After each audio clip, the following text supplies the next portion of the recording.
సరదా సాహసపు ఎత్తులను ఎక్కడానికి ఎన్ని ఎత్తులు వేయాలో పూర్తి వివరాలకు చదవండి రేపటి సాక్షి దినపత్రిక. వరద ప్రభావంతో విజయవాడ ప్రజలు అనేక అవస్థలు పడుతున్నారు. పాల ప్యాకెట్లు, మంచినీరు కోసం సైతం సుదూర ప్రాంతాలకు వెళ్లాల్సి వస్తోంది. బాధితులకు కనీసం నిత్యావసర సరుకులు అందించలేని పరిస్థితిలో ప్రభుత్వం ఉంది. అయితే వరద బాధితులకు వైఎస్ఆర్సీపీ కార్యకర్తలు అండగా నిలుస్తున్నారు. దీనిపై మరింత సమాచారం మా ప్రతినిధి పాసం అశోక్ అందిస్తారు.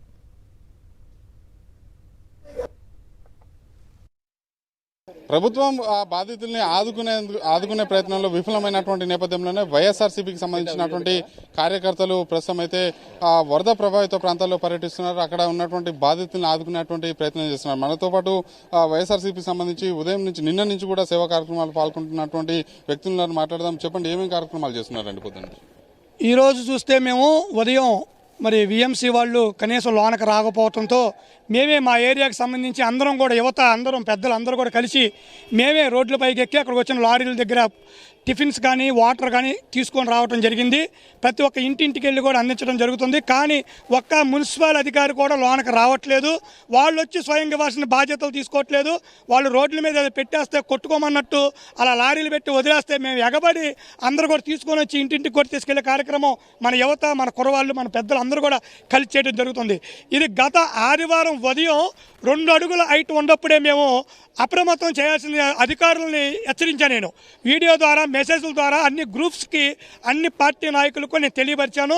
ఇటు అధికార పార్టీ నాయకులకి, డిప్యూటీ కలెక్టర్కి నేను ఫోన్ చేశాను, కమిషనర్ అసిస్టెంట్ పీసీకి నేను ఫోన్ చేశాను, ఎమ్మెల్యే గారికి ఫోన్ చేస్తే మా స్థానిక ఎమ్మెల్యే గారు కనీసం ఈ ఊర్లో లేకుండా ఢిల్లీలో ఉన్నారని సమాచారం అందుతూ ఉంది.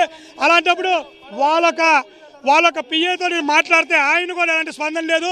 సురక్షిత ప్రాంతాలకు తరలించండి, పడవలు పంపించండి, ఎక్కడన్నా ఆశ్రయం కోసం కొన్ని స్కూల్స్ని, కొన్ని ప్రైవేటు కళ్యాణ మండపాలను కూడా తీసుకుంటే ప్రజల్ని త్వరగా మనం అక్కడ చేరుతూ ఉన్నప్పుడు ఏ ఒక్క అధికారి కూడా స్పందించిన దాఖలు లేవు. చాలా బాధాకరం. నిన్నటి నుంచి కూడా ఒక్క నాయకులు కానీ, ఒక అధికారులు కానీ ఇటు వచ్చిన పాపం లేదు. ఎమ్మెల్యే గారు అయితే ఈ సందులోకి రాలేదండి. అసలు నిన్న వచ్చారు ఎమ్మెల్యే గారు, అటు చూసి అటు టాటర్ మేము వెళ్ళిపోయారు కానీ ఎమ్మెల్యే గారు లోపలికి రాలా. నిన్న పడవల్లో గర్భిణీసి ఇందాది మేము తీసుకెళ్ళాం. మా పేటలో గర్భిణీసి ఆ అమ్మాయిని తీసుకెళ్తే 2000, 3000 పడవలు అడుగుతున్నారండి 2 రోజుల నుంచి. ఎక్కడ తీసుకొచ్చేస్తాను? కూలి పని చేసుకునే వాళ్ళం 2000, 3000. మేము లారీలకి ఎగబడి లారీల మీద పరిగెత్తుకుని వెళ్ళి ఫుడ్లు తెచ్చుకుని మా పేటలో అందరికి పంచుకుంటున్నామండి. మేము ఒకటికి 10 మంది కుర్రోళ్ళం 10 మంది ఒక్కొక్కరు పట్టుకొని వెళ్ళి తీసుకొచ్చుకొని పంచుకుంటున్నామే కదా తప్ప ఒకరంటే వచ్చి ఇచ్చిన వాళ్ళు ఎవరు లేరండి. ఇంత మటుకి పేటలో తీసుకొస్తున్నారు బిఎంసీ వాళ్ళు ఫుడ్, వాటర్ అలాంటి తీసుకొచ్చి ఆ సితారా సెంటర్లో రోడ్ల మీద వదిలేస్తే జనాలు ఎగబడి కొట్టుకుంటాం, వాళ్ళని అక్కడక్కడ పడేయటం, వరద చేయటం, వాటిని వెళ్ళిపోవటం. కనీసం వాళ్ళు అధికారులు లోనికి వచ్చి ఇంటింటికి వెళ్ళి వాళ్ళు అందిస్తే ప్రజలందరికీ అందిద్ది. అలా కాకుండా వాళ్ళు రోడ్ల మీద వదిలేస్తే ఎలా అందిద్దండి?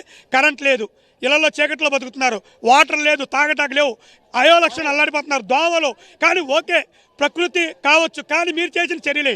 మేము నిన్న పొద్దున మీకు హెచ్చరిక చేశాము. స్థానికులుగా, లీడర్లుగా మేము ఉండి మీకు వాట్సాప్ గ్రూపుల ద్వారా, మెసేజ్ల ద్వారా ప్రతి అధికారికి, కలెక్టర్ ఆఫీస్కి, ఎమ్మెల్యే ఆఫీస్కి, ఎంపీ ఆఫీస్కి, ప్రతి ఆఫీస్కి మేము తెలియపరిచాము. ఏ ఒక్కరు కూడా వచ్చి మీరు ఎందుకు స్పందించి తగు చర్యలు ముందు ఎందుకు తీసుకోలేదు? మీరు ముందు తీసుకుంటే ఇంత నష్టం జరిగేది కదా. ఇప్పటికే అనేక మంది చనిపోయారని కూడా మాకు ఇన్ఫర్మేషన్ వస్తూ ఉంది. ఎవరెవరు చనిపోయారో కూడా తెలియదు. ఇవన్నీ తెలుసుకుంటా కూడా మేము చాలా ఇబ్బంది పడతా ఉన్నాం.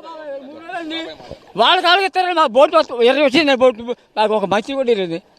అతను ఎంత గవర్నమెంట్ వాళ్ళ కాళ్ళకి ఇస్తారని మాకు ఇట్లా 2 సేళ్ళు 3 రోజులు మాకు మంచి లేవండి. ఆడిపోయి ఇచ్చారు పార్టీ. తక్షణమే ఇక్కడ ప్రజల కోరిక ప్రకారం డిమాండ్ చేస్తా ఉన్నాం. ఎమ్మెల్యే గారికి, ఎంపీ గారికి, కలెక్టర్ గారికి డిమాండ్ చేస్తున్నాం. తక్షణమే ఇక్కడ మెడికల్ క్యాంపు ముందు మెడికల్ అందరిని కూడా ఇక్కడ పంపించి జ్వరాలతో ఇళ్లలో ఇబ్బంది పడతా ఉన్నారు, అనారోగ్యాలతో పసిపిల్లల తల్లులు ఇబ్బంది పడతా ఉన్నారు. వీళ్ళందరూ కూడా వెంటనే మెడిసిన్ పంపించాలి. గతంలో వాలంటీర్స్ ఉన్నప్పుడు మనకి ప్రతి ఇంటికి కరోనా టైంలో కూడా ప్రాణాలు సైతం లెక్క చేయకుండా, వైఎస్ఆర్ కాంగ్రెస్ పార్టీ హయాంలో ప్రాణాలు సైతం లెక్క చేయకుండా వాలంటీర్లు ఉన్నప్పుడు ప్రతి ఇంటికి కూడా పంపించడం జరిగింది. చూసుకోవచ్చు, కనీసం ఇక్కడ అధికార పార్టీకి సంబంధించినటువంటి ఎమ్మెల్యేలు కావచ్చు, మంత్రులు కావచ్చు, ఎంపీలు కావచ్చు, ఎవరు కూడా రాలేదు. అధికారులు అయితే ఇటు మోకాన చూసినటువంటి పాపన కూడా పోలేదని చెప్పేసి కూడా ఇక్కడ స్థానికంగా ఉన్నటువంటి నాయకులు అయితే చెప్తున్నారు.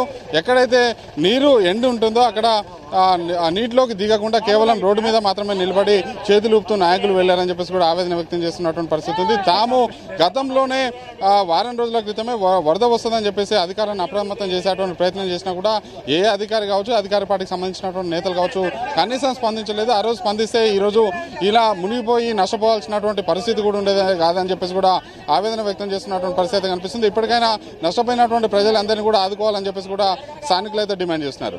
నేను శ్రీనివాసరావు, పాషం అశోక్ రెడ్డి, సాక్షి టీవీ.